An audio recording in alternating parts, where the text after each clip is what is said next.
The Monster Hunter series, renowned for its immersive worlds and intricate gameplay, has continually evolved to offer players new and exciting experiences.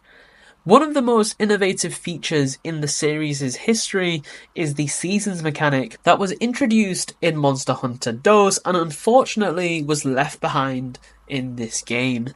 This mechanic brought a dynamic and immersive layer to the gameplay, influencing various aspects such as monster behavior, resource availability, and hunter strategy.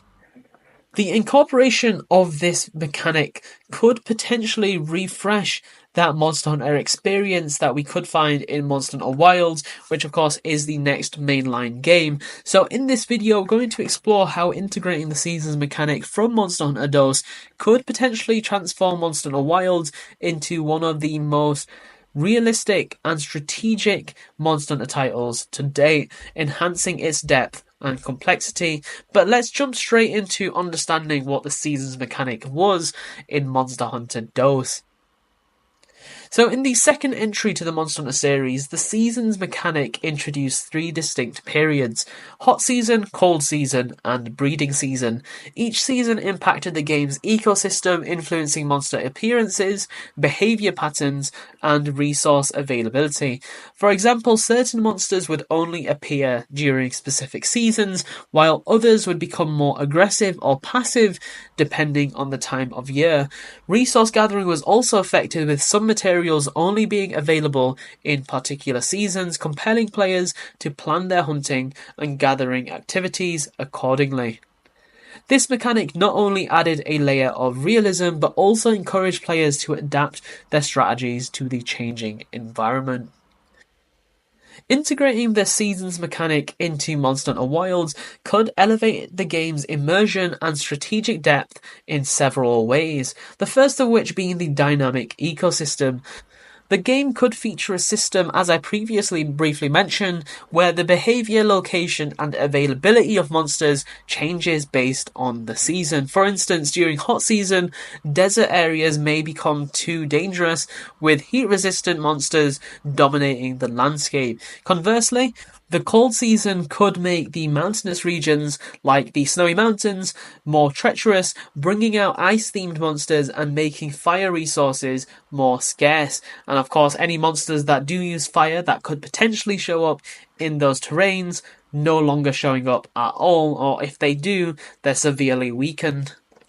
Resource management could be another factor in this, with seasonal changes impacting resource gathering, requiring players to strategize their hunts based on the availability of essential materials. Some herbs, ores, and other materials could be a season-specific thing, so this would encourage players to stockpile or trade items to prepare for the off-seasons. And I think this would add a massive layer of resource management and planning, making each hunt more significant and rewarding. And I think overall, it just makes the game feel much more alive, and also kind of ties into having a bit of a service-style game, but instead of having a battle pass that changes, it's an actual season that has meaningful changes within the game's story.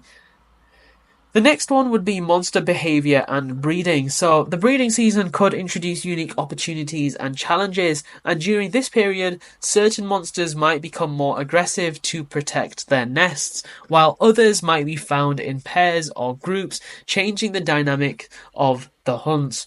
Additionally, this season could introduce rare monsters or special events, offering exclusive rewards for players brave enough to face the heightened challenges. And finally, we have visual and environmental changes. So seasons could also bring just a visual and environmental change, enhancing the game's aesthetic appeal. Each region in Monster Hunter Wilds could transform with the seasons, showcasing the different weather patterns, flora and fauna.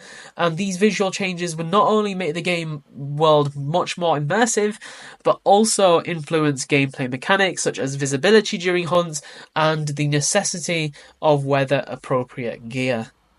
And then the final point I would like to make is balancing the challenges and rewards. So to ensure the seasons mechanic enhances rather than frustrates the gameplay, I think careful balancing is crucial here, as this could easily make the game absolutely slugfest to play through when you're having to wait on specific seasons to come around.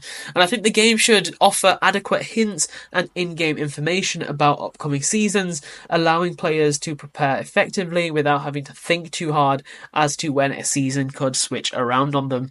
Seasonal events and quests could provide unique rewards, motivating players to engage with the mechanic, and then moreover, the difficulty curve should be adjusted to ensure that while seasons introduce new challenges, they are also still offering corresponding rewards to the lower ranking players, or the players that haven't progressed as far, making the efforts worthwhile. The one issue I see with this, of course, is how the story would play out if it is based on certain seasons having specific story events tied to them. For example, the final boss might have to be a snow fight, whereas in the cold season, maybe they close off the cold areas. That could potentially cause an issue, but I think if they just remove those aspects where they're having to shut areas out and instead just making monsters weaker or stronger or more passive, aggressive, whatnot, then that way the story monsters and the story quests can maintain their season/difficulty without affecting the rest of the game, which is dynamically changing. But just a final point that I would like to end the video on, that integrating the seasons mechanic from Monster Hunter DOS into Monster Hunter Wilds could significantly enrich the game if it is done right, offering a dynamic and immersive hunting experience by, of course, influencing monster behavior, as I said, resource availability and environmental conditions. And this seasons mechanic would also just help players stay on their feet, as they would need to adapt their strategies and engage more deeply with the game world. And then on top of this, the feature, combined with careful balancing and rewarding gameplay, could elevate Wilds to be one of the greatest Monster Hunter games of all time. And of course, it is the follow-up game to Monster Hunter World, so it would make sense for them to go in this direction with immersion and realism, opposed to that more graphic artsy style that we had with Monster Hunter Rise. This would definitely raise the bar to an insane level for the new standard of innovation and immersion in the Monster Hunter series, as I think DOS did it quite well, but it was quite a controversial mechanic that never actually got brought back. So I think if it is done right, this has the potential to bring a big step up to the Monster Hunter franchise, and the season mechanic as a whole has a potential to transform the game into a living, breathing ecosystem where every hunt feels unique and every second that you're playing the game will feel like real time is passing, which of course it is. Of course, there's a lot of memes to be inserted here where you're just playing video games and go touch grass, etc. But genuinely, like, this will make the game feel so much more alive, and given it is the Monster Hunter World sequel and it's going for that immersive, realistic hunts experience, I think this would be perfect. But once again, it would have to be done right, otherwise it could truly inhibit the enjoyability for the game. But as always, guys, be sure to drop your comments down below and tell me what you think about this, and look forward to reading how the discussion continues. As always, a like would be extremely appreciated if you did enjoy the video, and subscribe for a lot more Monster Hunter content. Don't forget to join our Discord, links at the top of the description. Thank you all so much for watching, and I will see you all in the next one. Bye.